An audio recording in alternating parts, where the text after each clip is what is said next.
شعبان المعظم کا آج آخری جمعہ ہے اور رمضان المبارک کی آمد ہے۔ دعا ہے کہ اللہ کریم ہم سب کو رمضان المبارک کا مہینہ نصیب فرمائے۔ رمضان المبارک کا مہینہ انتہائی عظمتوں، برکتوں اور رحمتوں والا مہینہ ہے۔ اس کی عظمت و شان کا اندازہ آپ اس سے لگائیں کہ قرآن پاک میں نام کے ساتھ اللہ رب العزت نے اس مہینے کا ذکر فرمایا، شہر رمضان الذی انزل فیہ القرآن۔ اس لیے یہ بڑا ہی رحمتوں برکتوں والا مہینہ ہے۔ ابھی رمضان المبارک کا مہینہ شروع نہیں ہوا تھا کہ حضور نبی کریم صلی اللہ علیہ وآلہ وسلم نے شعبان کے آخری دن یا آخری عشرے کے کسی دن حضور علیہ الصلوۃ والسلام نے ارشاد فرمایا، ماذا تستقبلکم وماذا یستقبلون،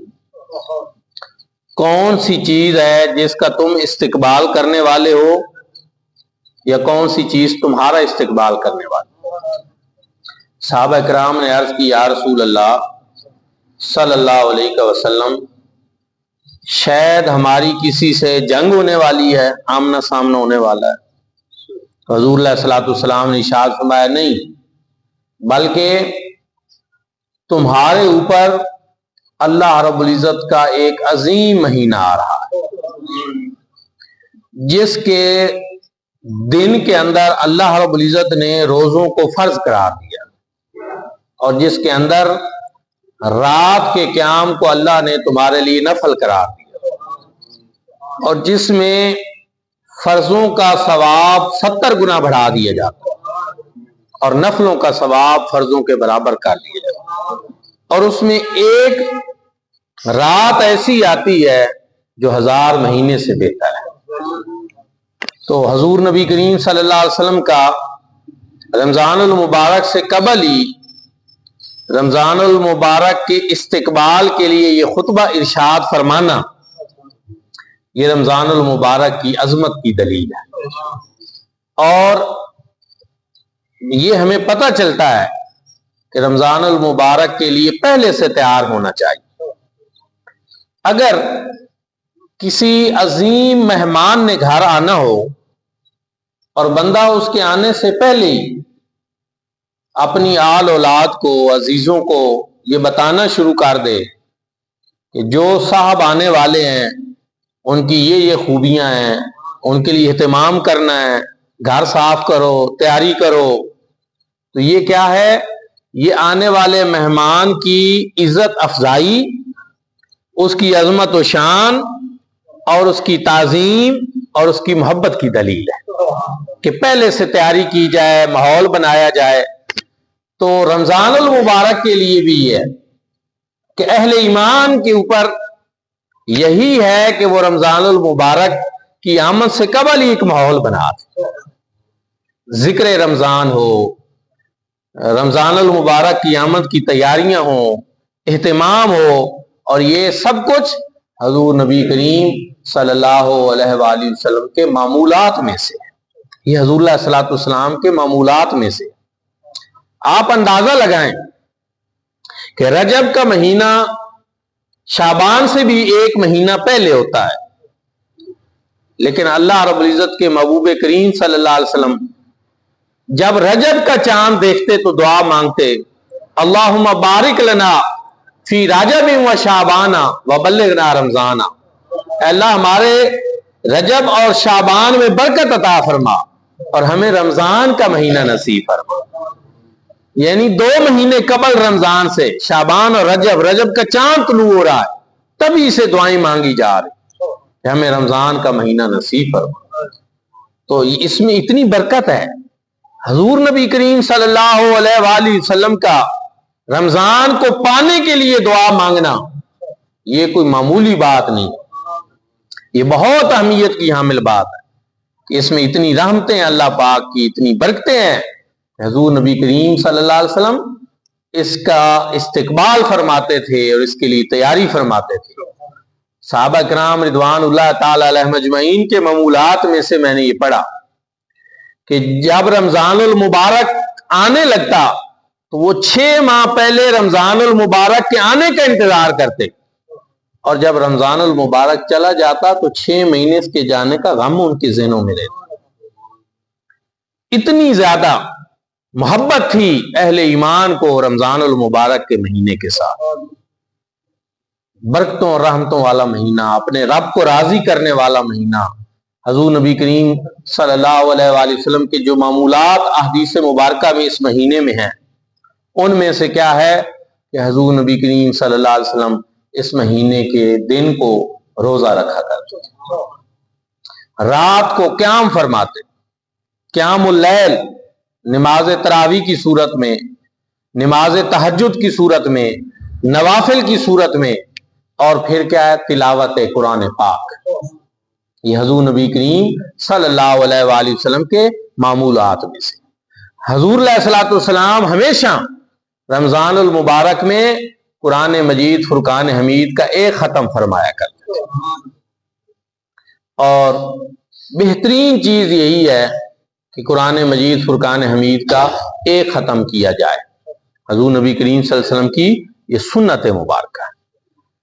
ایک سے زائد ختم جو ہیں اس پر جو ہے احکام فقہ کے جو ہیں وہ یہ ہیں کہ ایک سے زائد ختم ایک رات میں نہ کیے جائیں، ایک رات میں نہ کیے جائیں، اور 3 راتوں میں قرآن مجید فرقان حمید کا ایک ختم کیا جائے۔ وجہ کیا ہے اس کی؟ وجہ یہ ہے کہ اگر آپ جلدی میں قرآن پاک پڑھیں گے تو قرآن پاک کے رموز و اوقاف، اس کی ترتیل اور اس کی خوبصورتی اور پڑھنے کے آداب، ان کا لحاظ نہیں رکھا جا سکے۔ فی زمانہ جو ہماری مساجد میں نماز تراویح ہوتی ہے، نہایت دکھ کے ساتھ کہنا پڑتا ہے کہ اس میں ان چیزوں کا خیال نہیں رکھا جاتا۔ اس پہ میں حفاظ کرام کی خدمت میں بھی گزارش کروں گا اور آپ لوگوں کی خدمت میں بھی گزارش کروں گا کہ دونوں کے لیے ضروری ہے کہ حافظ صاحبان بھی خیال رکھیں، سپیڈیں نہ لگائیں، ادب کے ساتھ محبت کے ساتھ تھوڑا پڑھ لیں، لیکن ادب کے ساتھ، محبت کے ساتھ، ترتیل کے ساتھ، تجوید کے ساتھ، خوبصورتی کے ساتھ پڑھا جائے قرآن پاک۔ کوئی فرض نہیں ہے یہ ایک ختم قرآن پاک بھی فرض نہیں ہے، تھوڑا پڑھ لیں، لیکن غلط پڑھنا، غلط انداز سے پڑھنا اور بے حرمتی کے انداز میں پڑھنا یہ تو گناہ ہے، اس سے بچنا بڑا ضروری۔ دوسری چیز یہ ہے کہ حضور نبی کریم صلی اللہ علیہ وآلہ وسلم کے رمضان المبارک کے معمولات میں سے نماز تہجد بھی تھی، اور ہم سب کے لیے یہ ہے کہ ہم رمضان المبارک میں کوشش کیا کریں نماز تہجد کی، کیونکہ روٹین میں وہ وقت ایسا ہوتا ہے کہ جس میں ہم جاگ جاتے ہیں۔ سب سے بڑا مسئلہ تو یہی ہوتا ہے نا کہ جاگنا، اس لیے نہیں پڑھتے، ورنہ 2 رکعت نماز نفل تہجد پڑھے جا سکتے ہیں، 4 پڑھے جا سکتے ہیں، 6 پڑھے جا سکتے ہیں، 8 بھی، 12 بھی، تو یہ کوئی اتنی بڑی تعداد میں رکعتیں نہیں ہیں کہ جو پڑھی نہ جا سکے۔ جب آپ اٹھ جاتے ہیں وضو کر لیں، 2 رکعت نماز تہجد پڑھ لیں، نفل پڑھ لیں، اور پھر آپ سحری کریں، تو یہ رمضان المبارک میں نماز تہجد ادا کرنا یہ زیادہ فضیلت والی بات ہے اور آسانی والی بات ہے، اس میں سستی نہیں کرنی چاہیے۔ پھر سحری کا سلسلہ، حضور نبی کریم صلی اللہ علیہ وآلہ وسلم سحری پسند فرماتے تھے، سحری کرتے تھے۔ سحری کا حضور صلی اللہ علیہ وسلم نے حکم دیا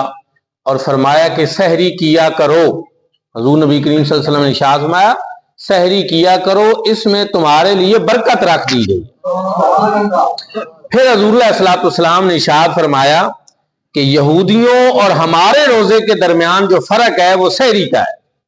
یہودی سحری نہیں کرتے، ہم روزے میں سحری کرتے ہیں، یہ فرق ہے۔ پھر حضور نبی کریم صلی اللہ علیہ وسلم نے یہ بھی ارشاد فرمایا کہ سحری کیا کرو اگرچہ پانی کے چند گھونٹ بھی، مطلب یہ کیا کرو۔ اب اس پہ پھر اس میں حضور نبی کریم صلی اللہ علیہ وسلم کی جو معمول مبارک ہے اس میں یہ ہے کہ حضور نبی کریم صلی اللہ علیہ وسلم سحری میں تاخیر فرماتے تھے، آخری وقت میں سحری فرماتے تھے۔ اس میں بڑی حکمتیں ہیں۔ سحری جہاں اس میں برکت ہے، ثواب ہے، اجر ہے، اچھی چیز ہے، وہاں اس میں ایک ظاہری حکمت یہ بھی ہے کہ انسان نے چونکہ دن بھر بھوکا اور پیاسا رہنا ہوتا ہے تو انسان کے اندر ایک توانائی، ایک قوت کی صورت بھی موجود رہے، تاکہ کہیں وہ جلدی اتنا کمزور ہی نہ ہو جائے کہ رمضان المبارک کے کچھ روزے رکھ ہی نہ سکے کمزوری کی وجہ سے۔ تو اس چیز سے بھی بچانا مقصود ہے۔ ہمارا دین اسلام خوبصورت مذہب، خوبصورت دین ہے، ہر چیز کا لحاظ رکھا گیا ہے، ہر چیز جو ہے اس میں پیش نظر رکھی گئی ہے کہ آپ سحری کریں، سحری میں برکت ہے، اور افطار میں جلدی کریں۔ حضور نبی کریم صلی اللہ علیہ وسلم نے یہ بھی ارشاد فرمایا کہ میری امت اس وقت تک بھلائی پر رہے گی جب تک افطار میں جلدی کرے گی۔ اب سحری میں تاخیر، افطار میں جلدی، ان دونوں کا مطلب کیا ہے کہ اذان فجر کی ہوتی رہیں اور آپ سحری کرتے رہیں، یہ مطلب ہے تاخیر کا نہیں، اس کا ایک وقت ہے، اور اس میں صرف یہ ہے کہ پہلے وقت کی بجائے آپ وہ تاخیر آخری وقت تک لے جائیں، اس میں کر لیں، لیکن وقت جو ہے نماز فجر کا وقت، اذان فجر نماز فجر کے لیے ہوتی ہے،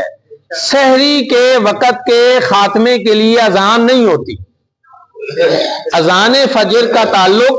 نماز فجر کے لیے ہے، سحری کے خاتمے کے لیے نہیں ہے۔ سحری کا اپنا وقت ہے جو اذان فجر سے 5 منٹ پہلے ختم ہو جاتا ہے۔ اب آپ کہہ سکتے ہیں کہ پرانے دور میں